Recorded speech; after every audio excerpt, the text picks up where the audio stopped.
안녕하세요. 올드 스토리입니다.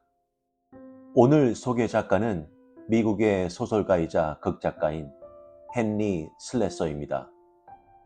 슬래서는 1927년 미국 뉴욕에서 태어났습니다. 작가의 특징은 아이러니와 반전 결말을 사용하는 것으로 잘 알려져 있습니다. 오늘 소개 작품은 집을 사러 돌아온 사나이입니다. 나름 사업적으로 많은 성공을 거둔 주인공은 새로운 집을 사기 위해 어느 마을에 있는 부동산을 찾는 것으로 이야기가 시작됩니다. 그럼 어떤 스토리가 전개되는지 편안한 마음으로 감상하세요.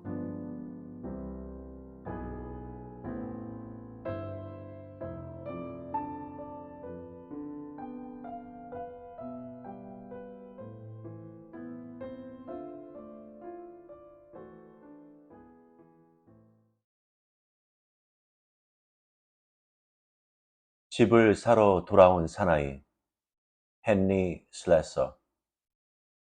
아론 해커의 부동산 소개서 앞에 선 붉은색 컨버터블에 뉴욕시 번호판이 붙어 있었다. 자동차 주인도 그곳 아이비 코너스에서는 낯선 사람이었다. 한 뚱뚱한 남자가 차에서 내리더니 사무실 쪽으로 향했다. 무더위로 그의 여름 양복에는 온통 땀이 배어 있었다.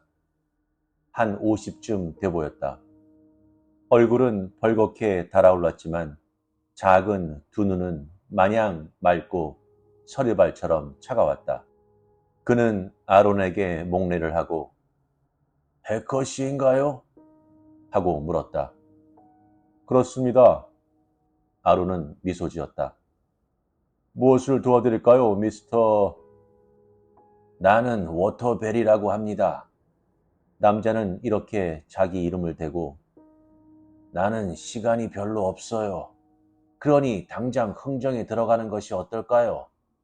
그렇게 말했다. 좋습니다, 워터벨 씨. 특히 마음에 드시는 집이라도 있으신지요? 실은 그렇습니다. 이 동네 끝에 낡은 빌딩이 하나 있죠? 그 건너편에 있는 집입니다. 기둥이 있는 집이던가요? 네, 바로 그 집입니다. 메가라는 표시를 본 것 같은데요. 아론은 냉담하게 웃었다. 맞습니다. 우리 장부에 기재는 돼 있습니다. 복덕방 주인은 장부를 뒤적이다가 타이프로 찍힌 한 페이지를 손으로 가리켰다. 160년 묵은 고가, 방 8개, 욕실 2개, 자동 기름 보일러, 현관이 넓고 정원수가 있음, 상가와 학교에서 가까운 거리, 7만 5천 달러. 그래도 마음이 있으십니까? 남자는 불편하게 몸을 움직이면서 마음에 안 들 게 없죠. 그 집에 무슨 흠이라도 있나요? 하고 물었다. 글쎄요. 아론은 말했다. 집주인 세디 그라임스 여사가 졸라서 장부에 올려놓긴 했습니다만 그 할머니가 달라는 값을 내고 살만한 집이 못 되지요. 바위처럼 단단한 옛날 집 축에는 못 낀단 말입니다. 정말 낡은 집입니다. 나무가 썩지 않도록 페인트 칠 같은 건 한 번도 해본 적이 없는 집이죠. 몇 해 못 가서 대들보 몇 개가 내려앉을 겁니다. 1년 중 반은 지하실이 온통 물바다지요. 그런데도 왜 그렇게 비싼 값을 부르지요? 아론은 어깨를 으스게 보였다. 감상적인 이유겠지요, 뭐. 아마 독립전쟁 이후 줄곧 그 여자 집안 소유였다지요. 뚱뚱한 사나이는 마루를 한참 내려다보았다. 그럼 곤란한데. 그는 이렇게 말하고 아론을 쳐다보며 수줍은 듯 웃었다. 나는 어딘지 모르게 그 집이 마음에 들었거든요. 그건 어떻게 설명해야 할지. 나한테 알맞은 집 같아서. 수리해서 둘 수는 있지요. 그러나 10,000달러라면 모르지만 75,000달러나 달라니. 아론은 웃으면서 말을 이었다. 그렇지만 그 할머니의 생각은 나도 알 것 같아요. 돈도 얼마 없는 부인입니다. 도시에 돈벌이를 잘 하는 아들이 있어 어머니를 돌봐주었답니다. 그런데 5년 전에 그 아들이 죽었습니다. 그래서 할머니는 집을 파는 게 현명하다고 생각한 거죠. 그러면서도 그리운 옛집과 헤어질 결심이 서지 않아 아무도 감히 엄두도 못할 그런 값을 붙여놓았습니다. 그럼으로써 양심의 부담을 덜어보자는 생각일 겁니다. 그는 서글픈 듯이 머리를 젓고 이상한 세상이죠, 안 그래요? 했다. 그렇군요. 워터베리는 듣는 둥 마는 둥 건성으로 대답했다. 그러면서 일어섰다. 이러면 어떨까요? 제가 그 할머니를 찾아가 만나보고 값을 좀 깎는다면. 워터베리는 조용한 거리로 천천히 차를 몰고 나갔다. 그라임스 댁에 닿자 그는 마치 무질서하게 늘어선 보초처럼 서 있는 나무 담장 곁에 차를 세웠다. 정원에는 잡초가 우거져 밀림을 이루고 있었다. 문간에 나온 여인은 키가 작고 백발인데 얼굴에 진 주름살은 작고 고집스럽게 보이는 턱까지 이어져 있었다. 그 무더위에도 두꺼운 양모로 짠 가디건을 입고 있었다. 워터베리 씨죠? 할머니는 말했다. 아론 해커가 당신이 찾아오실 거라고 알려줬지요. 좀 들어오시죠. 바깥은 지독히 더운데요. 워터베리는 씩 웃었다. 그럼 들어오세요. 아이스박스에 레모네이드를 좀 넣어두었습니다. 안은 어둡고 시원했다. 커튼이 쳐져 있었다. 그들은 육중한 바로크풍에 가구를 놓은 네모난 응접실에 들어갔다.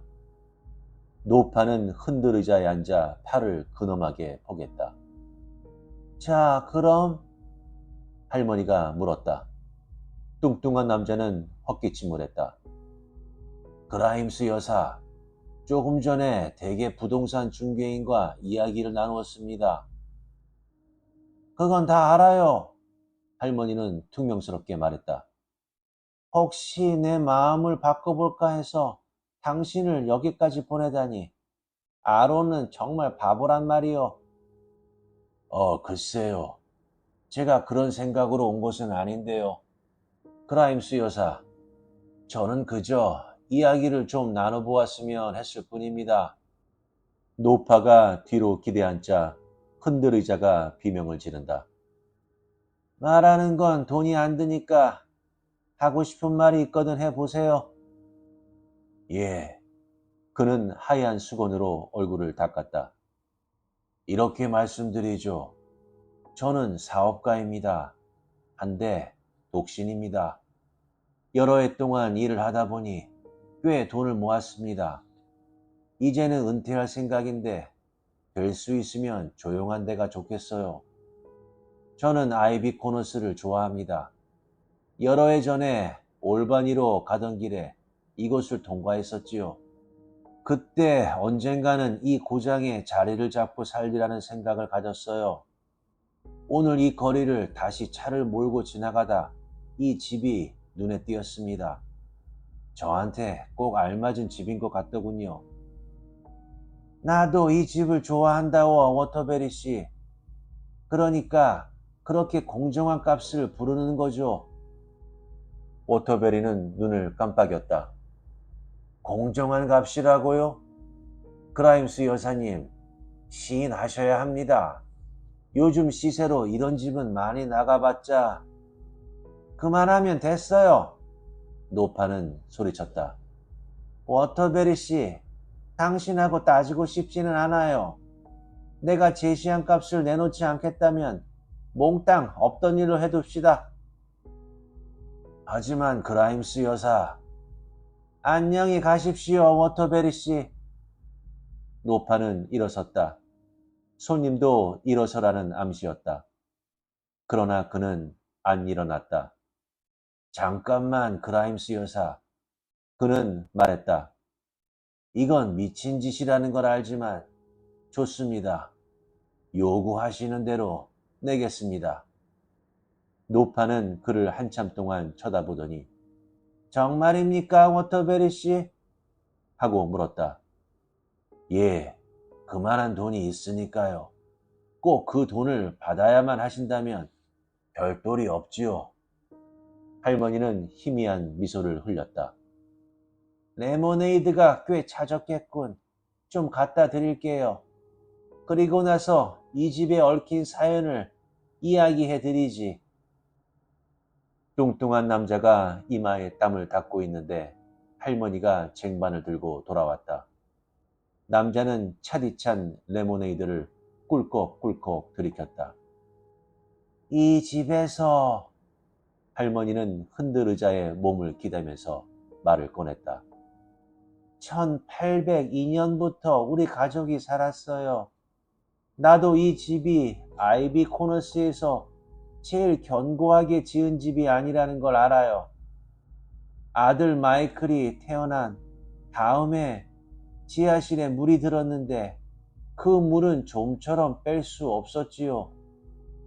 아론 씨는 흰개미도 있다고 합니다만 나는 그래도 옛집이 좋거든요. 이해하시겠죠? 물론이죠. 워터베리가 맞장구를 쳤다. 마이클의 아버지는 그 애가 9살 때 세상을 떠났어요. 우리에게는 벅찬 시련이었지요. 마이클은 아버지를 무척 그리워했습니다. 어쩌면 나보다도 더 보고 싶어 했는지 몰라요. 그 후에 그 애는 성장하면서 자꾸 글쎄 거칠어졌다는 말밖에는 적당한 말이 떠오르지 않는군요. 뚱뚱한 사나이는 동정이 간다는 듯이 껄껄거리고 웃었다. 아들아이는 고등학교를 졸업하자 도시로 나갔어요. 야심에 가득 차 있었지요. 난 그 애가 뭘 했는지 몰라도 어쨌든 성공했던 게 틀림없어요. 정기적으로 나한테 돈을 붙여 보냈거든요. 여기까지 말한 노파의 눈은 흐려졌다. 난 9년 동안이나 그 애를 못 보았습니다. 그런데 드디어 집에 돌아왔을 때는 무엇인가 잘못돼 있었어요. 한밤중에 불쑥 나타났는데 수척해지고 늙어 보였습니다. 짐이라곤 없고 그 자그마한 검은 옷가방만 하나 들고 왔더군요. 내가 그 가방을 받아들려고 했더니 그 애는 나를 때리려고 하더군요. 제 친어머니를 때리려 하더란 말이요. 이튿날 그 애는 나더러 몇 시간만 집을 비워달라고 합디다. 뭘 하려고 그러는지 설명도 안 하고. 그런데 집에 돌아와 보니 그 옷가방이 없어졌더군요. 레모네이드를 마시고 있던 뚱뚱한 사나이의 눈이 휘둥그레졌다. 그날 밤 웬 남자가 우리 집에 왔어요. 어떻게 들어왔는지 모르겠습니다. 마이클 방에서 사람 목소리가 들리길래 나는 문에다 귀를 대고 걔가 어떤 사건에 말려들었는지 알아보려 엿들었지요. 그러나 고함 소리, 협박하는 소리밖에 안 들리더군요. 그 뒤에 할머니는 말을 잠시 멈추고 어깨를 축 늘어뜨렸다. 그리고 총소리, 할머니는 말을 이었다. 한 방에 총소리가 들렸습니다. 내가 그 방에 들어가 보니 침실 창문은 열린 채 낯선 사람은 간 곳이 없었고 마이클은 마루에 누워 있었는데 죽어 있었어요. 이것은 5년 전 이야기입니다. 경찰이 사건의 경위를 이야기해 준 것은 한참 후였어요.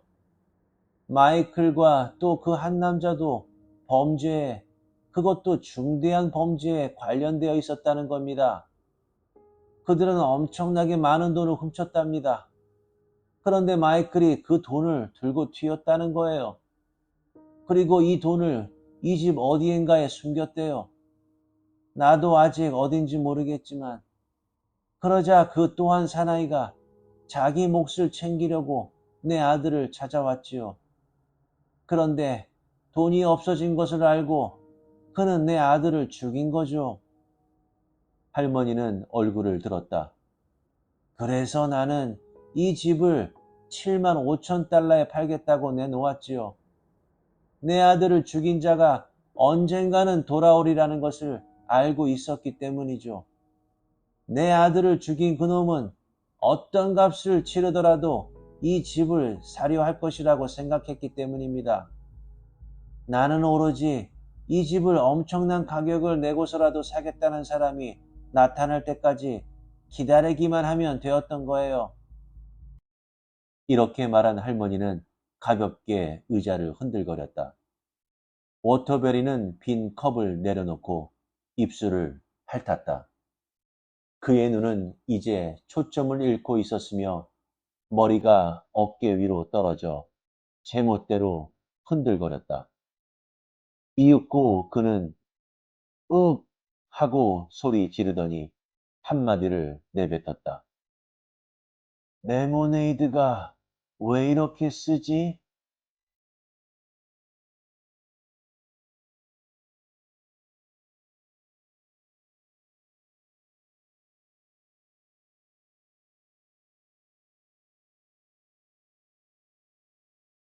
어떠셨나요?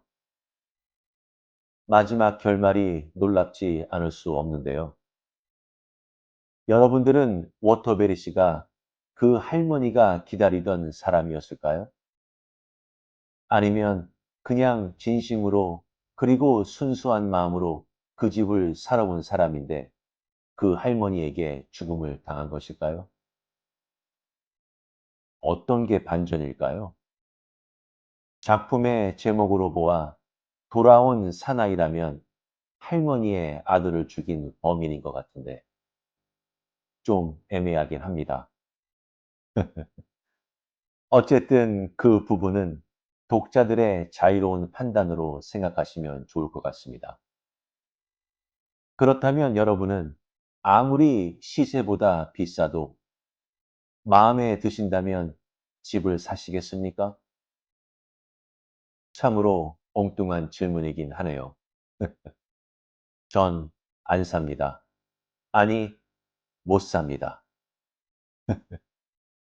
그럼 다음 영상에도 더 재미있는 작품으로 찾아뵙길 약속드리겠습니다. 구독과 좋아요는 영상 제작에 많은 힘이 됩니다. 감사합니다.